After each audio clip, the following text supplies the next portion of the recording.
Hey.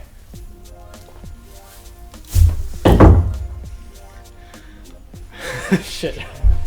Why is there wood in there?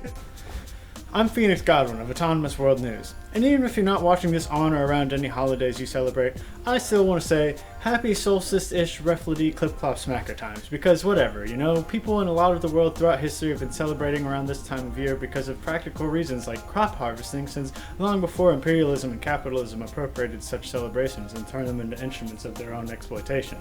I meant to say expansion, but that's fine too, right? Exploitation. And now I think I wasted enough valuable time. Either you have the money by midnight, December 24th, or no Christmas!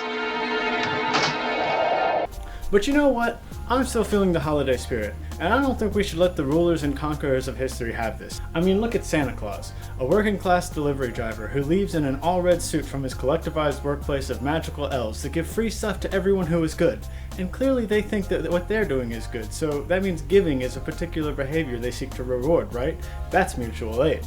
And you might say, yeah, but Phoenix, mutual aid isn't once a year, and plus, don't elves work for Santa, which indicates a problem of at least being a workplace hierarchy? To which I say, the behavior they reward is year-round. And have you seen Lord of the Rings? I mean, I don't mean to generalize, but do you really think Legolas or Eowyn are out there working because Santa has some sort of power over them that the Dark Lord Sauron himself couldn't even muster? No.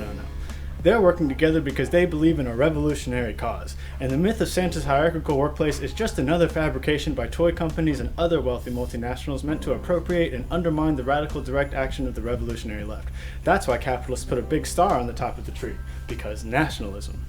But no more. Now we take back the Crimblybus times from the Scrooges and Grinches of capital. There's a specter haunting Europe, and the rest of the world as well, and that specter is the ghost of Christmas future, who shines a lantern of truth upon the graves of dead billionaires, and in that spirit we've got a great holiday present for you this year in the form of some good news.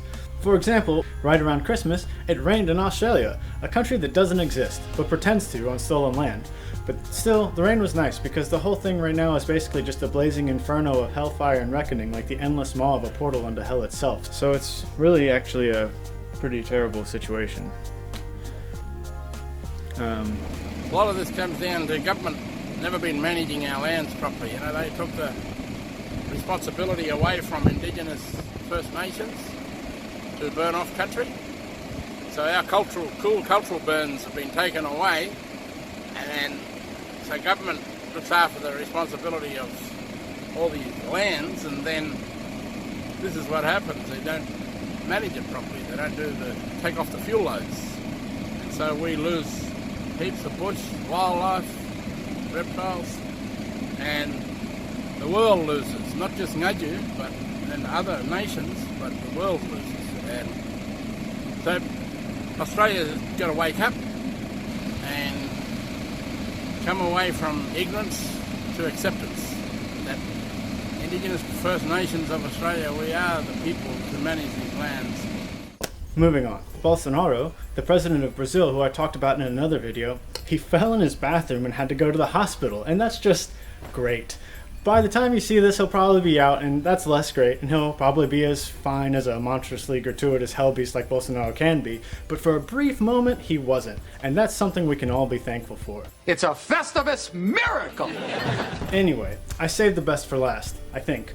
A poetic holiday miracle right out of a Charles Dickens novel. Maybe. I don't know. I haven't read any of his stuff since grade school. This one is old news, but I got baited into an article about it for whatever contrived reason they got to put the sensationalist headline out. But again, I don't think we should let the ruling class have this one. I think this is something we can always remember this time of year and celebrate. The story goes that the chief financial officer of the massive international corporation Amazon, Jo Koby, was riding on her bicycle in San Francisco when a delivery truck carrying Amazon products struck and killed her. The irony! Perhaps some might even call it poetic justice. Of course, I want to admit, on a more somber note, some deep condolences that go out to the poor, innocent delivery driver in this situation, who now probably has to deal with a storm of crap following this incident. But also, please, if you're watching, don't feel too bad. You're kind of a working class hero. Amazon sucks. Its executive sucks. They treat their employees like garbage. They have the money to treat them better, and they don't. And the chief financial officer, I think it's safe to assume, had a pretty big hand in that. Santa definitely wasn't going to give her any presents that year. Or coal, actually, because as it turns out, giving coal to bad people was a mistake. Anyway, Jeff Bezos responded by pretending to be a human being with real emotions as opposed to the obvious reptilian cloud person cosplaying as a less interesting Lex Luthor. No one fell for it. But I guess these gifts also come with a sort of bittersweet when taking on the larger context, like getting a new pair of nice socks and knowing that they were basically made in slave conditions by some US-based company outsourcing labor and jobs to some exploitable economy kept destitute through the international trade agreements and military force operated through organizations like the UN and NATO. But hey, they're still nice socks, right? Ah, geez. You know, I think maybe I'm crashing from the sugar high of all those holiday sweets that I dug from the dumpster, and I think I'm starting to get depressed again. Also, sugar, right? Geez, like, talk about messed up history. It's like we can't have anything nice without there being some horrible centuries-long history of genocide and racist colonialism ultimately being tied in. Like, we can't escape it. I wanted to tell some good news in this video, but the whole world is just awful. Maybe Santa doesn't even really exist. Maybe this is just Peter Kropotkin in a red suit and he was trying to make us feel better all along. And all the magic in the world is being snuffed out by globalized corporate industry under a falsified sense of freedom and democracy only nominally granted to a fortunate few. So that's, you know, I think that's all for this video actually. I'm just gonna end it before I alienate absolutely everyone. Let me know when you start revolting. As usual, be safe, stay dangerous, and look out for each other.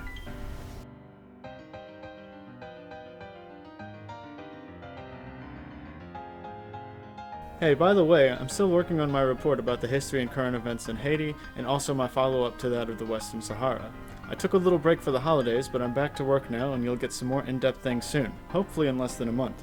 But in that time, I'm also going to be moving around a bit because I'm trying to get things set up so I can start doing more field reporting in 2020. You can help me out by subscribing, liking, all that YouTube stuff, but also you can support my work through my Patreon. I really depend on donated contributions for a lot, and I hope to do valuable work.